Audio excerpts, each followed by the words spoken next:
Dad, bakit maraming siga sa Tondo? Mangas ako rito. Gusto katuwang kita. Mangas ako. Malupit ako rito. Pagsusumpakin ko silang lahat. May sumpa ka, bossing. Oo, gusto mo sumpakin kita nga. Ang sinasabi kasi ng maraming tao, na ang pinakamaraming krimen sa Maynila nangyayari dito sa Tondo. Makakasawa, gusto mo sample lang kita. Abanto, gusto mo sample lang ka namin eh. At maraming mga turista at saka maraming mga hindi taga Maynila na natatakot pumunta sa Tondo kasi feeling nila baka mabugbog sila, baka manakawan sila, or baka malagay sila sa alanganin dito sa Tondo, Maynila. Titigan lang sa titigan, away ng sumpa ka na kagad. Ganong katapang dito. Sobrang delikado kaya kailangan, pag naglalakad ka rito, diretso lang, kung sila titignan, lalo na pag nagiinuman. Ay, kursunada kahit sino ka pa. Talagang maraming matapang dito. Pwede po ako mabugbog dito. Oo, basta kailangan pupunta ka rito, may kakilala ka rin. Alam mo, actually hindi naman na yung mga buong Tondo ang may mga issues yan. No? Yung mga ilang areas lang ang medyo nabibigyan ng ganyang klaseng pananaw. No? Kasi ang Tondo naman, merong Tondo District 1, may Tondo District 2. Marami sa mga areas na yan naging commercial na rin. At marami sa mga areas na yan naging ano na rin, kumbaga panatag na rin yung kanilang pamamalakad doon. Ano? Lalo yung mga barangay chairman doon, yung mga leader doon, mga community leaders, nabigyan na nila ng kapayapaan doon sa mga lugar na yan. Meron lang mga ilang areas like yung Happyland, yung Baseco, a certain portion of that, no? Smoky Mountain, yun na lang yung mga areas na medyo may konti pang problema na sinasabi natin. No? Kaya nga madalas may mga features na nangyayari sa social media, may mga dayuhan na dumadalaw doon at binibideo nila yung mga nakikita nila at pinapayuhan nila iba pang dayuhan na wag na lang pupunta ron. Kung pupunta kayo sa Maynila, iwasan yung mga lugar na yon. So, syempre, yan yung mga nangyayari ngayon. Kaya nga, yun ang mga issues lang na dapat magamot natin in the future kung sakasakali. Kasi dapat to may plano, holistic approach dapat to. Anong sa tingin mong pwede natin magawa para sa mga tao sa Tondo para mabawasan ang krimen, mabawasan ang siga at mas maging confident ang mga turista na pumunta sa Tondo at hindi na sila matakot pumunta doon? Well, kasi tingnan natin yung ugat, no? Bakit nagkaroon ng parang ganyang issue, no? Yung sinasabi natin mga siga, yung ibang mga bully,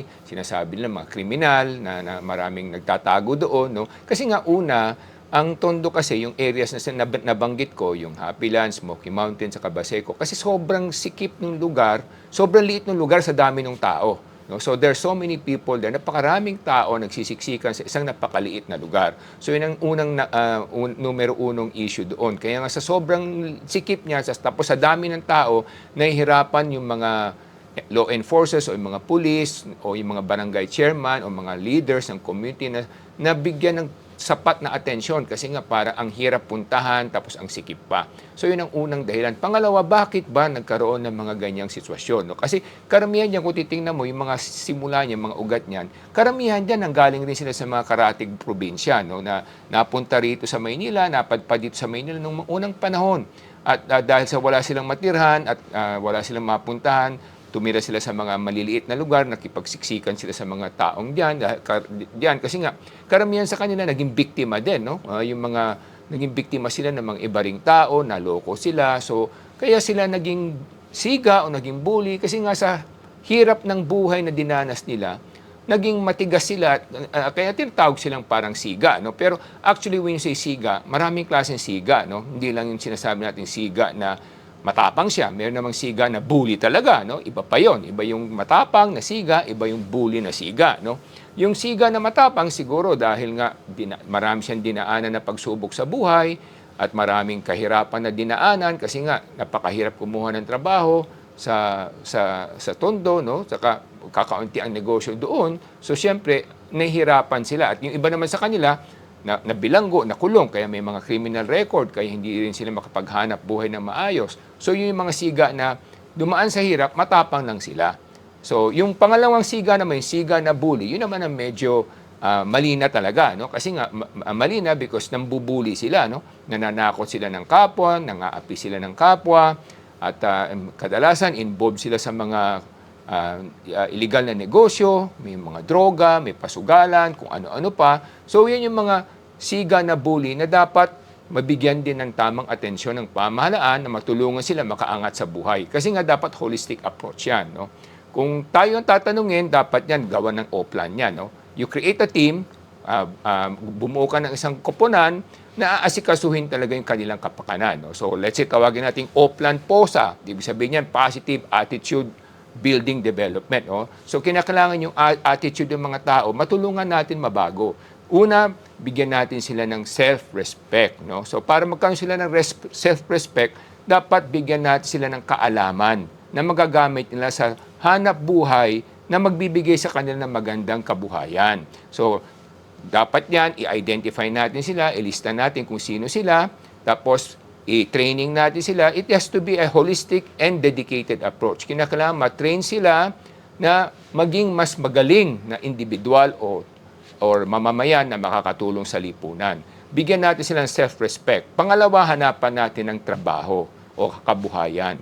Para sa ganun, kung meron na silang kabuhayan, magkakaroon sila ng oras na ibuhos yung kanilang alam at galing doon sa kanilang kabuhayan. Hindi na sila ngayon kakalat-kalat sa kalsada o sasama pa sa mga ibang criminal activity. Kasi karamihan naman sa kanila, kung ako tatanungin mo, dahil nung kabataan ko, lumaki rin naman ako sa Maynila at marami rin ako naging kaibigan na sanggano at mga pasaway. At isa yung natutunan ko kung bakit sila napunta ron. Una, napabayaan sila ng mga magulang nila.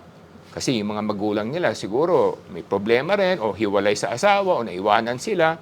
O yung iba naman, biktima rin. So, dumaan sila sa hirap, kaya nga ang naging ugali nila medyo negative. No? So talagang naghahanap sila ng mga easy way to make money kasi parang araw-araw hinahabol nila yung kakainin nila, no? Yung pagkain nila at saka yung kabuhayan nila. So napakahirap na dinadaanan din nila. Kaya naunawaan ko rin yung mga pinagdaanan nila at dinaranas nila. Kaya nga dapat bigyan ng holistic approach yan. First, self-respect. Then second, give them jobs or livelihood, dapat mabigyan sila ng jobs, livelihood, kung meron silang skills or training, dapat mahanapan sila ng kaukulang trabaho at hanap buhay para sa ganon ma-rechannel yung kanilang kumbaga active energy sa kanilang pag-iisip at katawan. Pangatlo, siyempre kinakailangan merong continuous spiritual upliftment yan. Kasi hindi lang naman kinakailangan turuan mo yung tao maghanap buhay para maging busy siya, pero dapat meron din ka holistic approach yan na tutulungan mo siya na mabago yung kanyang pananaw at pananampalataya sa buhay para medyo unti-unting mahubog yung kanyang pag-uugali sa tamang direksyon. Pang-apat, yung iba sa kanila pwede mong i-training na maging security force or martial force. May proper training, may proper indoctrination, may proper spiritual upliftment para nang sa ganun, pag magagamit yung kanilang tapang at yung kanilang abilidad sa tama, sila yung sasawatan ngayon sa mga gagawa ng mali doon sa lugar nila. Dahil kabisado nila yung lugar nila, mas madali nilang malaman kung paano sasawatahin yung mga pasaway doon. So, kinakailangan bigyan yan ng tinatawag na holistic approach na dedicated para na sa ganon, hindi sila maging pasanin sa lipunan. Kasi nga nangyayari dyan ganito, no? Ang problema, dahil sa ganun yung kanilang image o yung perception o yung pag-iisip ng mga tao at mga negosyante at mga dayuhan, lalo maghihirap yung mga tao doon kasi wala nang gustong pumunta, wala nang gustong magtayo ng negosyo ron, o wala nang gustong magbigay ng oportunidad sa kanila kasi nga ang perception o yung pagtingin sa kanila hindi nire-respeto. Kaya kinakailangan baguhin natin yan para sa ganun matulungan natin silang makaangat sa buhay at tulungan natin silang maging positive influence sa ibang tao. Magiging role model sila ng lipunan na kaya magbago ng bawat tao. Lahat ng tao kaya magbago. Kailangan lang natin silang tulungan na makaangat sa buhay, hindi lang sa kabuhayan, pero sa kanilang pananaw, pag-iisip at respeto sa kanilang sarili. Yan yung mga nakikita kong pwedeng gawin. Yung tinatawag nating OPLAN POSA, OPLAN Positive Attitude Building Development. So, ang problema nga ng Tondo, kung ba't maraming mga krimen at maraming mga siga sa Tondo, kasi mahirap ang buhay doon, walang silang matinong hanap buhay. At ang kailangan ng mga taga-Tondo na to, at taga-Maynila, isang gobyerno na caring, na magagawa ng isang programa para matulungan sila makakuha ng bagong skills, at dahil doon sa bagong skills, makakuha sila matinong hanap buhay kung saan tataas ang kita nila, at kung umangat ang buhay ng mga taga-Tondo, babawas ang krimen, babawas at siga, ang mga siga, at gaganda ang Maynila. So, ang kailangan nila, isang Maynila na caring, safe, para maging safe ang Maynila. Kailangan caring ang city para maging safe ang Maynila, para maging modern ang Maynila, para maging beautiful ang Maynila. Ang kailangan natin, isang gobyernong disiplinado, isang gobyernong matiwasay, masagana, at mapagmalasakit sa kapwa. Ito ang kailangan natin, isang gobyernong disiplinado para yumaman ang Manilenyo.